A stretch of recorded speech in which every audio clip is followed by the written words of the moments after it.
سورة البقرة آية 120. أعوذ بالله من الشيطان الرجيم. بسم الله الرحمن الرحيم. ويسألونك عن المحيض قل هو أذى فاعتزلوا النساء في المحيض ولا تقربوهن حتى يطهرن فإذا تطهرن فأتوهن من حيث أمركم الله إن الله يحب التوابين ويحب المتطهرين. صدق الله العظيم.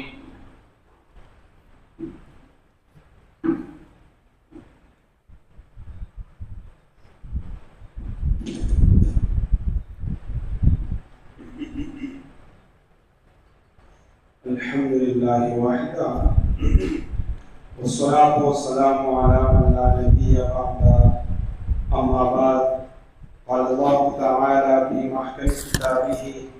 أعوذ بالله من الشيطان الرجيم. بسم الله الرحمن الرحيم.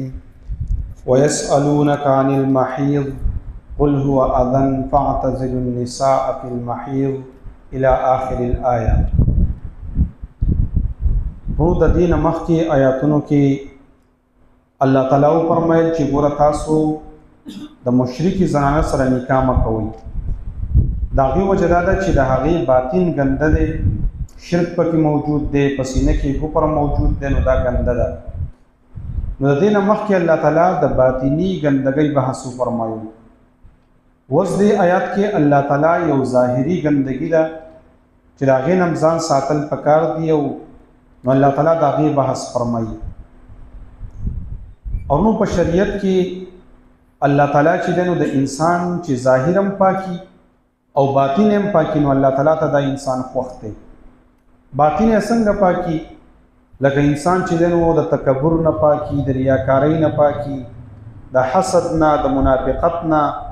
نو دا باطن به انسان پاک ساتي، ظاهر به انسان پاک ساتي.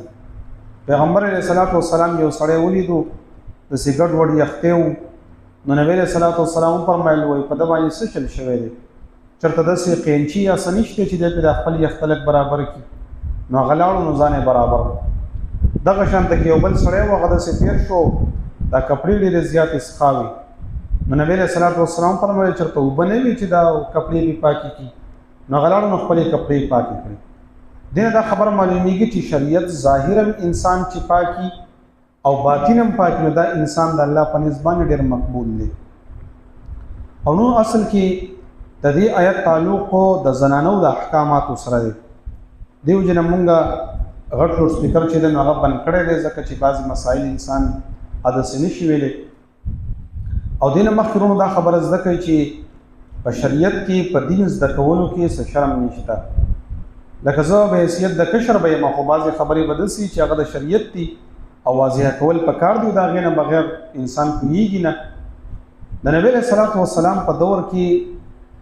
حضرات صحابیات چې دي، و نبی علیه الصلاة والسلام چې کله دا وفرمایل چې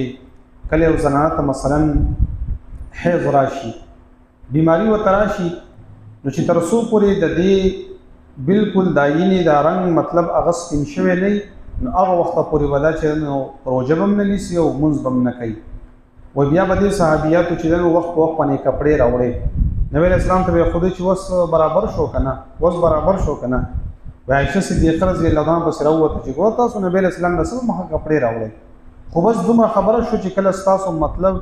دا رنگ بیخي ختم شي او سپین حالت شروع شي، نو دا غې نه بعد تاسو خیر د خپل منظم کوئ او روزه بیا کوئ. نو دې آیت کې الله تعالی یو مسله ذکر کوي چې هغه مسله د حیض مسله ده، او هغه دا ده چې شابه لوډ سپیکر تاسو ګورئ، ما خو ته بندې کړئ چې بندې که نه ښه بندې صحیح. هغه داسې ده چې یو ځل صحابه کرامو د نبي علیه الصلاة والسلام نه تپوس وکړو. دې نه مخکې نو حیض څه ته ویلی کېږي؟ حیض چې دی نو دا اصل کې په زنانو کې الله تعالی داسې یو بیماري هغه ایښودې ده چې د هغې په ذریعه باندې د دوی په رحم کې چې کوم ګنده وینې وي نو هغه راوځي، او دا په میاشت کې یو ځل دا بیماری راځي، دې ته حیض ویلی کېږي. عام طور باندې انګلیش ورته مینسز ویلی کېږي. دا بیماری دا اولا په حضرت حوا علیه السلام باندې راغلی وه، او په دې زناورو کې یو د خرګوش چې دی نو په دې کې موجود ده او بل د خاپیره کر کې چې د نو په دې کې د بیماری موجود ده او دا زنانو ترازی نارینو ته ناراضي نو چې کله د اسلام نه مخکیم د وینه بزنانو تراتله ځکه دا خدای آدم علیه السلام د وخت نه ده نو په دې کې یو کار وشو کار د څه شو چې يهود چې کم خلکو ناغوی به د زنانا چې کله به ورته د بیماری راغله نه به ورسره خوراک کوو نه به ورسره څښاک کوو خبرې به ورسره نه کولې پخلی به پې نه کوو او اکثر به یې سره کوره وویسته نسواراو داسې چل وکړو چې دوی به په دغه بیمارۍ په دې حالت کې د خپل کور والا سره د خصوصي چې کم تعلق دا به ورسره هم ساتو چې کله اسلام راغی امام رازی رحمه الله لیکلي دي چې اسلام راغی او یو زنانه هغې ته حیض راغی و یو صحابي راغی وایي نبی علیه الصلاة والسلام ته یې ویل چې مونږ خو به په زمانې جاهلیت کې داسې چل کوو چې زنانه ته به کله حیض راغی نو موږ به د کوره وویسته خو اوس چونکې زموږ سره لباس دومره نشته لکه کمبل دی یا مثلا هغه انسان چې ساه غوندي نو هغه دومره دی چې که په کور کې یو خو موږ پې پټېږو خو که دا موږ بهر ته وباسو یا به یې هغې له ورکوو یا به موږ استعمالوو اوس څه وکړو وایي الله تعالی دا آیت را نازل کړو چې ګوره داسې مه کوئ مه بیخي د یهودیانو په شان کار کوئ چې تاسو مثلا چې دی نو د کوره یې وباسئ او شړئ او خبرې ورسره نه کوئ دا خبره غلطه ده او مه د عیسایانو په شان کار کوئ چې تاسو چې دی نو د هغې سره د زنانه سره خصوصي تعلق ساتئ داسې به نه کوئ نو الله تعالی دلته کې دا احکامات ذکر کړه چې یسألونک عن المحیض دوی ستانه تپوس کوي په باره د حیض کې قل هو اذن ورته ووایه چې دا ګندګي ده مطلب دا د حیض چې کومه وینه ده نو دا ګندګي ده فاعتزلوا النساء فی المحیض نو ځان وساتئ د زنانو نه په حالت د حیض کې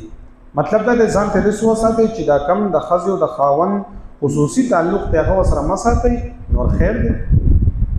ولا تقربوهن حتى يطهرن او من نږدې کېږئ دې ته تر دې پورې چې دوی پاکې شي خو فاذا تطهرن کله چې ښه پاکې شي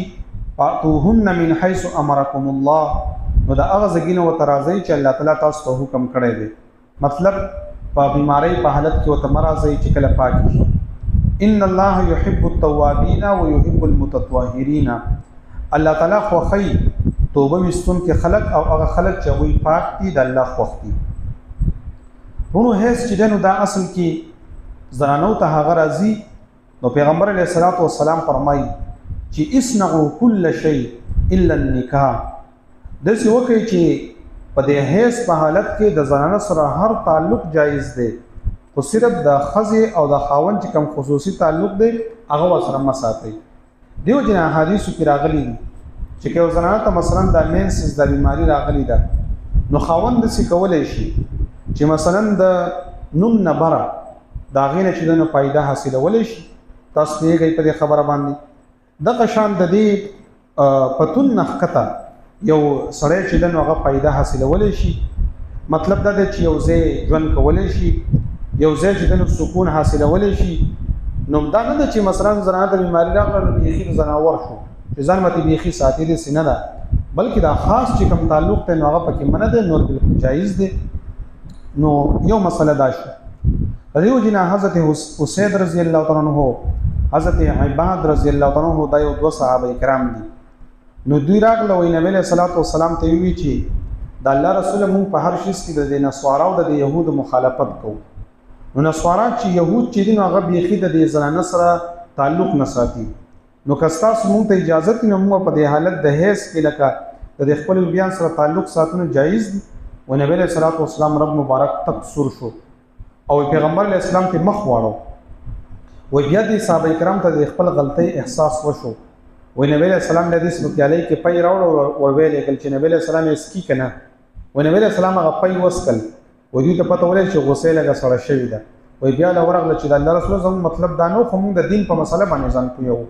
نو چې جایز نه دی بالکل مو سره تعلق نه ساتي نو الله تعالی دا آیاتونه نازل کړي چې ګوره پیسا تطهرنا چې خپا کی شي نو فاتوهن من حيث امركم الله نو بیا راځي د اغزینا چې الله تعالی تاسو ته حکم کړی یو مسله ابتدا ثابت شو اصل کې هیڅ چې دینو دا د دې لپاره کوم مدته چې دنو هغه 3 ورځې ده مثلا یو زنانه ده او هغه ته بیماری راغله او هغه یو ورځ وینه و یا 2 ورځې وینه وه او ایسته ودرېده، نو دا اصل کې حیض نه دی بلکې دې ته استحاضه وایي. اوس دا زنانه چې د دې د وینه د 3 ورځو نه په کمه باندې ودرېده، نو دا 3 ورځې خو به دې لمونځونه نه یې کړي، 3 ورځې خو به دې روژه نه یې نیولي، نو د روژې خو قضا په هر حالت کې شته. خو دا 3 ورځې چې دې دا لمونځونه ونه کړه، نو چې کله دا غسل وکړي، بلکې د دې کې غسل ته ضرورت نشته، دا خو استحاضه او وینه نه وه، حیض نه و، نو دا 3 ورځې لمونځونه دا قضا به دا زنانه هغه راګرځوي. یو مسله دا شوه چې د حیض کومه مدته چې نو 3 ورځې ده، که 3 ورځو نه وینه ودرېده نو دا به حیض بیا نه، دا به استحاضه وي. یو دویمه دا چې ډېره مدته د حیض چې ده نو هغه 10 ورځې ده. که فرض کړئ یو زنانه ده او د هغې خپل یو عادت دی، مثلا 8 ورځې 7 ورځې د هغې خپل یو عادت دی، او داسې وشوه چې دې زنانه ته مثلا وینه ورته راغله او 7 ورځو نه ور واوړېده، مثلا په 8مه ورځ باندې بنده شوه، په 9مه باندې بنده شوه، نو دې نه دا معلومیږي چې دا د دې عادت بدل شوی دی. نو عادت یې بدل دا چې مخکې په 9مه ورځ باندې بندېده، اوس په 9مه باندې بنده شوه، بس دا ټولې ورځې د حیض دي، څه مسله نشته. خو که چېرته داسې وشوه چې د یو زنانه عادت چې دی نو هغه 7 ورځې دي، خو د حیض دا وینه چې دی د 10 نه سیوا شوه، 11مه ورځ هم وه او په 12مه باندې هم ښکاره شوه، نو بیا معلومه دا ده چې هغه کمې 7 ورځې چې دي نو د هغې خپل عادت دی، هغه حیض شو، او دا بقایه چې څومره ورځې دا استحاضه ده، نو د دې بقایه ورځو به هغه بیا لمونځونه راګرځوي. خدای دې وکړي زما به د خبرو باندې تاسو پوه شئ. نو دا یو مسله ده چې ګوره اقل کم مقدار د حیض چې دی 3 ورځې دي، او زیات نه زیات مقدار چې دی نو د هغې 10 ورځې دي. بیا نو دې خبر باندې هم ځان پوه کړئ چې د دې طهر د دې پاکۍ زمانه څومره ده. نو د پاکۍ زمانه چې دی نو هغه 15 ورځې ده. نو که چېرته کې یو زنانه داسې ده چې هغې ته په 1 تاریخ باندې بیماري راغله او د 7 تاریخه پورې بیماري وه، هغې بیا غسل وکړو، خو بیا 15 تاریخ باندې ورته بیا بیماري راغله، نو ما تاسو ته وویل چې د دې یو پاکۍ او د بل پاکۍ په منځ کې به کم از کم 15 ورځې ګیپ وي. نو چې د 15 تاریخ نه مخکې راغله او د 15 ورځو نه مخکې بیماري راغله، نو معلومه شو چې دا بیماري نه ده بلکې دا استحاضه ده. نو استحاضه کې بیا څه کوي؟ استحاضه کې به داسې کوي چې دا زنانه به باقاعده هر لمونځ ته اودس چړدام کوي او باقاعده به لمونځ کوي. حدیث کې راغلی دی اگر که دا قطرې ته په چکایه باندې بهیږي هم به بیا لمونځ کوي. او د دې سره دا مسله ثابته شوه، نفاس او حیض او استحاضه چې عام طور باندې یو زنانه چې کله ماشوم وشي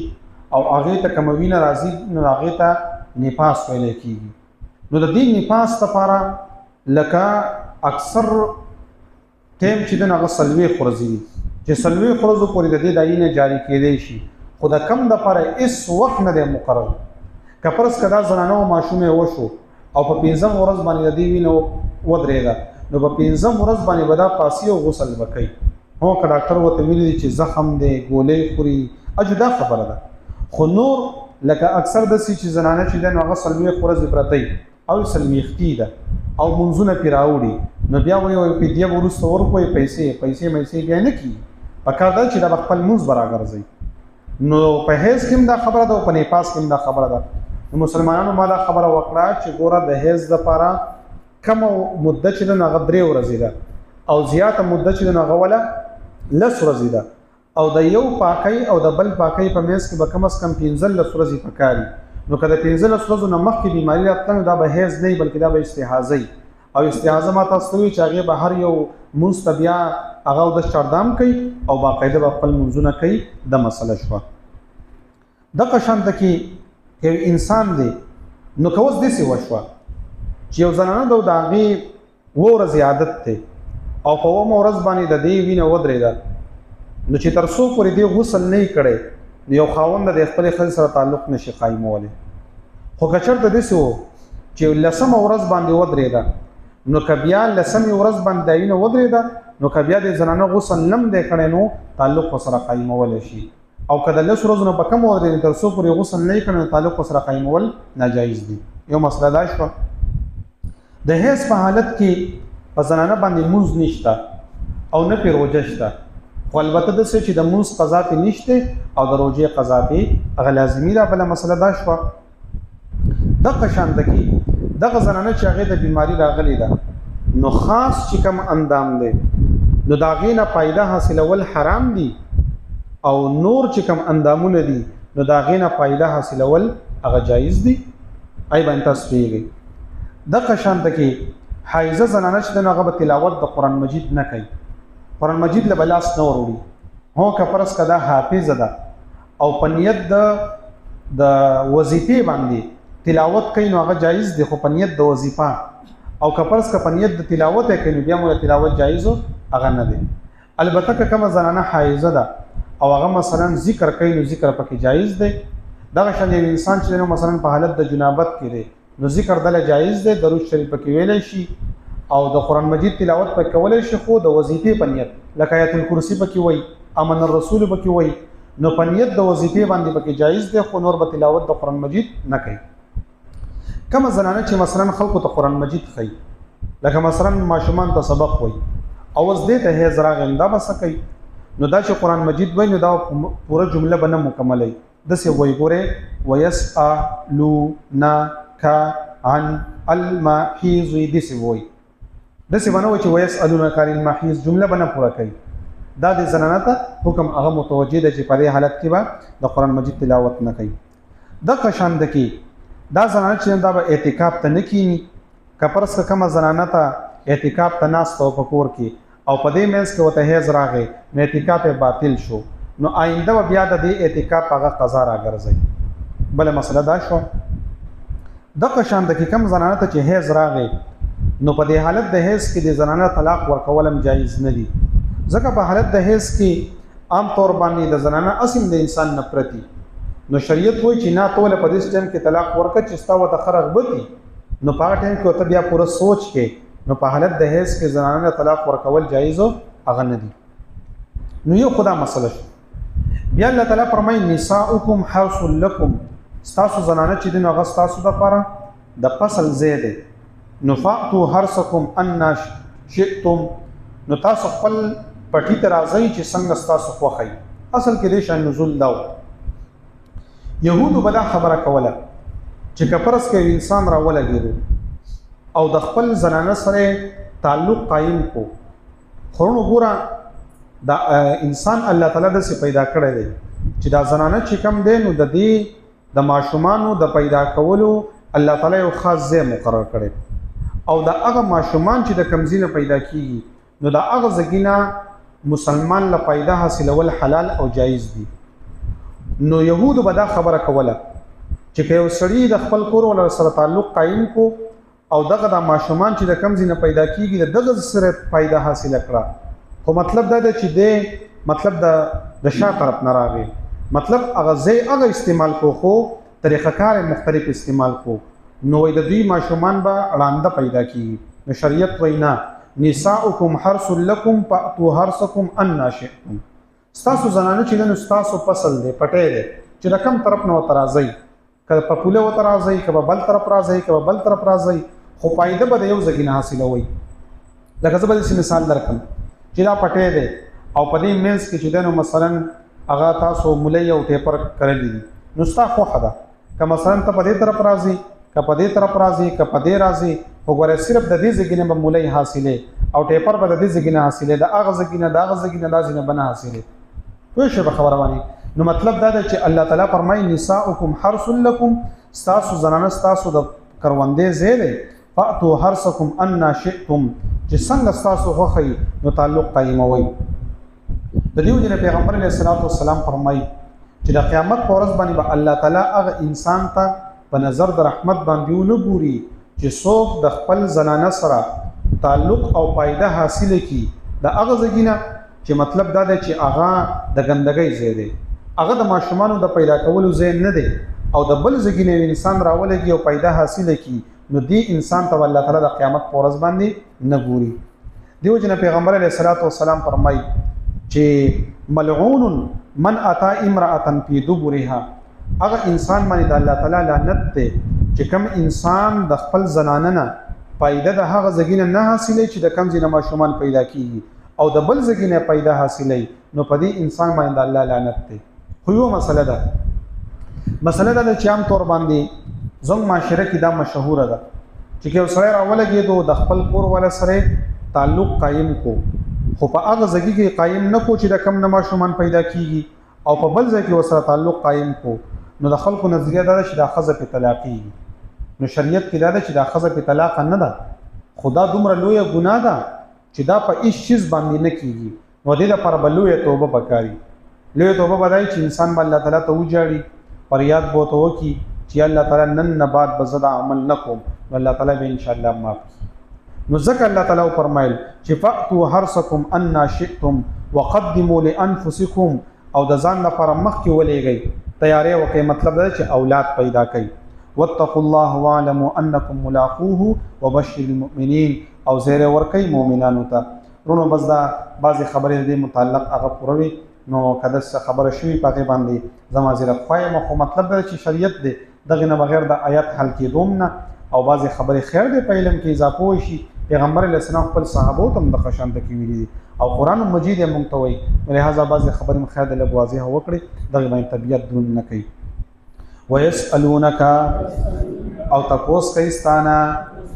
عن المحیض په باره د حیض کې قل ورته ووایه پیغمبر علیه السلام